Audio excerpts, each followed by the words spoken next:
Hi everyone, my name is Surabie and I'm currently pursuing an honors Bachelor of Sciences at the University of Toronto. Hi everyone, I'm Manoj and I'm currently completing my master's in computer science from University of Ottawa. So we are the FastLane program interns for the summer 2024. Thank you for joining us for the presentation today. And today we'll be presenting Digital Transformation FastLane 2.0. To start off, what is the FastLane program at Vector Institute? The FastLane program allows Canadian startups to accelerate their AI commercialization journey and gain a competitive edge in the global economy. This summer, given the growth and maturity of the FastLane program, Manoj and I were tasked with an important project for the team, the automation project, to improve the existing workflows for the FastLane program with the power of automation. We initiated this project with three main objectives. 1, increase efficiency and effectiveness. 2, improve the scalability of our current operations. And 3, elevate the customer experience. The project had 2 phases in particular. Phase 1, onboarding, and Phase 2, event engagement, to automate how the data is being collected, stored, and analyzed. To give context, we first started off with the environmental scan, researching different automation platforms such as Zapier and Salesforce, looking at different pricing plans, and map the current workflow with the help of our team. Over the course of 4 months, starting from May to August, we identified areas of improvement, consulted with key stakeholders from IT to marketing, and automated repetitive tasks in the processes to optimize resources and enable data-driven decision-making. In today's presentation, Manoj and I will walk through the current processes for onboarding and event engagement, operations, what happens when a company joins the FastLane program, and introduce our new updated vision for the program, FastLane 2.0, unlocked with the power of a digital transformation. Starting off, what is the current onboarding architecture? A company first applies to Vector on the online application form stored on its Vector's website. Afterward, the sign-up details are manually transferred to Google Sheets, and a FastLane analyst manually vets each company, looking at its online presence on external databases such as LinkedIn and Crunchbase, and schedules an intro call to decide whether to onboard the company. Following a successful intro call, if the company is accepted into the FastLane program, they are manually onboarded with an email and are subscribed to the FastLane newsletter. Taking a step back, when looking at the current onboarding architecture, there are a lot of manual repetitive tasks that delays this entire onboarding process, such as the manual data transfer and the manual decision-making. With the power of automation, we can automate certain processes, such as automating the data transfer from the sign-up applications and automating key onboarding communications with prospective companies. And this allows us to streamline this entire process, reduce errors, and improve the efficiency and effectiveness of the onboarding for the FastLane program. Moving on to operations, what happens when a FastLane company is onboarded into the program? When accepted, they have access to 3 key main pillars. A, talent, through Vector. B, PD training activities such as boot camps. And C, technology, including the MLA and Dartmouth cohorts. However, it's important to note that each team of the FastLane program collects this data independently, storing the data on separate platforms, limiting its accessibility. For example, when a FastLane company joins PDM projects, there's no centralized source of data, and thus there's no efficient tracking of what stage of onboarding the company is in, and no efficient tracking of event engagement data. And by consequence, there's no advanced data analytics to enable this useful data-driven decision-making. The aim with our automation project, FastLane 2.0, is to connect all these moving components of FastLane from PD, talent, and technology for a centralized source of data. And this will allow us to improve efficiency, effectiveness, and scalability of the FastLane program to facilitate its ongoing rapid growth. I'll now pass it on to Manoj to talk about our vision for onboarding. Thank you, Surabie. So we took this as a challenge during our summer intern program. So what we thought was re-engineering the approach, what the current processes was done. And we gave our own name, that is the Vision 2.0.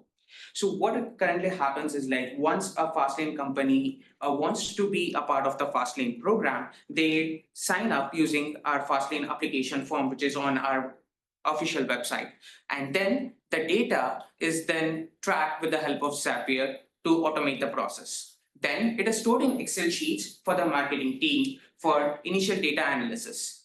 Then we introduce the step of integrating it with Gmail so that we send an automatic email for the receipt of the application for the companies. And then we also added a Slack integration so that in real time, we also notify the FastLane analyst that a company has been signed up for the FastLane program and you need to take some action on that. So this helped them to keep track and also put the data in the centralized format, such as the Salesforce. So the Zapier again takes the data, such as the company's name, email, some of their AI interests, and other details that the companies has mentioned, and puts it into the Salesforce with the help of Zapier automation. So once the data is put into the Salesforce, so we have all the data centralized, and the FastLane analyst can utilize this data to move forward in the onboarding process. So what they do is we build a customized FastLane metrics report, which has all the onboarding details, the application details, and some of the custom fields, which helps the FastLane analyst to expedite the process of onboarding these companies. And then we use PowerBI to analyze to track the company's status as well as the FastLane analysts' work in progress over the current period of month and over the whole year. And then we also brainstorm on some of the technologies of Slack, so to enforce community engagement between them. So the Slack idea is connecting the FastLane companies as well as the vector teams so that they can promote engagements as well as post new events and engagements to the company so that they are directly in collaboration with vectors, as well as even the FastLane companies can discuss among themselves regarding new initiatives and come up with ideas so that they can get help from vectors. So this was our idea of introducing the FastLane Slack channel, and this is in progress. We are brainstorming ideas on effective engagement of these from other teams inside Vector, and we are in progress of bringing this up. So I'll pass on to Surabie for the second phase of our Vision 2.0. Thanks, Manoj. Moving on to the second phase or project, how do we currently collect event engagement data? The event is first manually created on Salesforce with the corresponding metadata such as the start and time and the average duration. The attendee details are stored on an external event management platform called Swoogo, which contains who attended the event and what institution they are a part of. The data is then imported into Google Sheets to be manually reviewed by the events team, including the institution and the emails of the attendees. Afterwards, the data is automatically imported into Salesforce with the workflow automated in Zapier. Overall, by automating the manual workflow, such as the manual data review and standardization, we can improve efficiency and enable data analytics. So what is our vision with FastLane 2.0 for event engagement? We will improve how attendee data is being collected, and we will build custom dashboards on Power BI for data analytics. Firstly, a list of all FastLane companies will be provided to the events team, and thus when attendees sign up for events, they're able to choose their company as part of a drop-down menu. This significantly reduces the time required for data standardization, one of the main areas of improvement for the current workflow. Secondly, we will build custom Power BI dashboards that allows us to highlight key trends, such as who are the most active FastLane companies, what events have the highest engagement, and this will allow us to have better planning and tailoring for future FastLane events. Overall, this will strengthen the impact, success, and community of the FastLane program. I'll now pass it on to Manoj for a brief live demo. Thank you, Surabie. So let's take an example. So if a company X wants to sign up to the FastLane, so what we do is we collect their information, as I said earlier, the name, their AI interests, and other details. So that is captured and is stored in the Gravity forms. And then this is the Zap, how it looks like. So once the data is in the gravity forms, then it is put it onto a spreadsheet just for the marketing team to know about how the things works. And then we send an automatic email, which is done for every company which they sign up. So there is no manual intervention required from here. And even the Slack channel is also, we send a notification once the company signs up. So it's a linear Zap which does all the works at once. The next slide. So this is how our FastLane metrics report looks like on the Salesforce. So we have this dashboard so that everyone in the team can view, and even the other people in Vector can view how the report looks like. So what we are having is on the left side, we do have the company names, and then we have the assign to column. This is where the FastLane analysts assign to themselves to which company they are onboarding the process. And then there is a priority column where, for example, if there is a priority for that company to expedite and make the onboarding process easier, so we do tick that as a priority. And then once the companies sign up, it will be the onboarding status would be application under review, and the application status would be new application.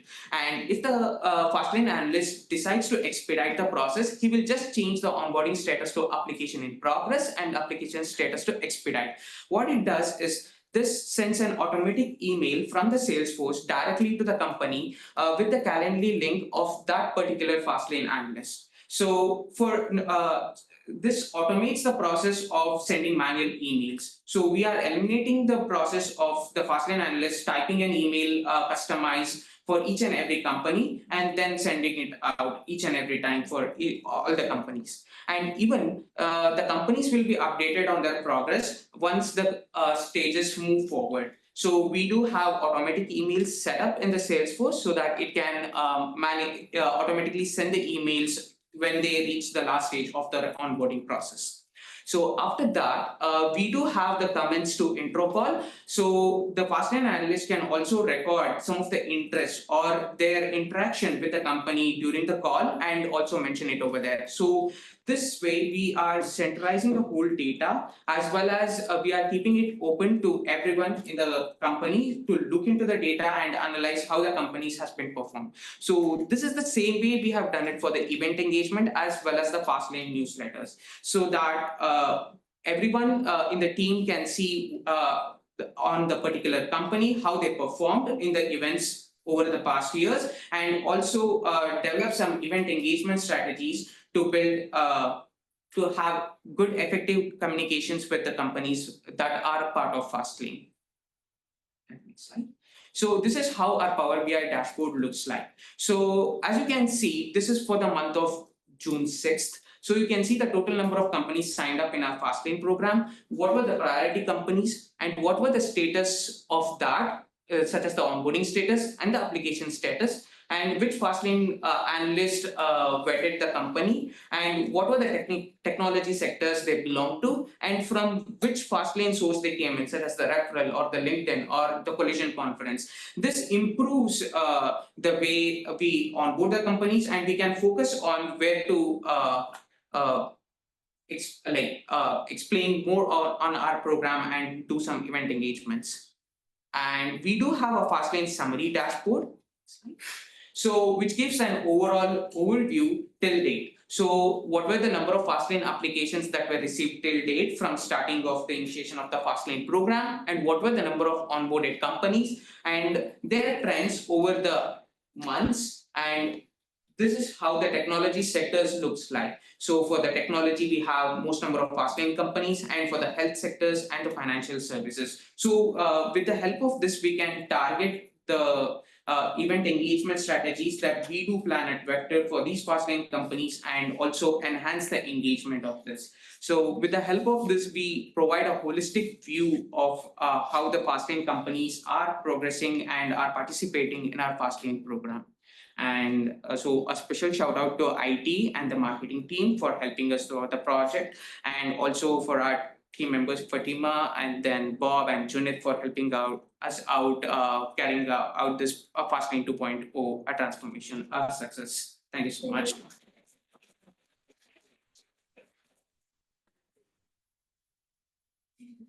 Yeah. Great work. Thank you for sharing. I have a question. I think it was on the slide 10 or 11 when you talk about the whole process. You mentioned that there's still like Excel file to be reviewed by analysts, right? Instead of just going through like directly to Salesforce. I was wondering why we need that step.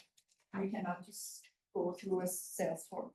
Yeah, because the Google Sheets are being maintained by the marketing team still. So they do want the data that has been stored rather than on the Salesforce. So we are just keeping that copy as it is. We are not touching because like that was the previous ones, the existing process that they had. So we didn't want it to touch that part again. And when attendees sign up for events, sometimes they have a missing email, so we place a placeholder email in place. And for actually the data to be imported back into Salesforce, an email is required. And also, we want all the institutions to be stored under the same name. For instance, University of Toronto can go by U of T, UTSC, University of Toronto. But we're making the record on Salesforce, you want it under all in one name. So an analyst has to go in and alter the email in the institutions. Thank you. And the reports for Power BI is automatically from the Salesforce, or you have to have one step? No, like it is automatically from the Salesforce. You just have to click a refresh button on the Power BI. So just to update for the current month of the process. Yeah. Thanks. Thank you so much. Not a question, but thank you so much, Manoj and Surabie, for doing all the hard work. They built really excellent stuff that we're already seeing how it's being used. We got a little notification on Slack yesterday saying that the new FastLane company signed up. Anyways, thank you again.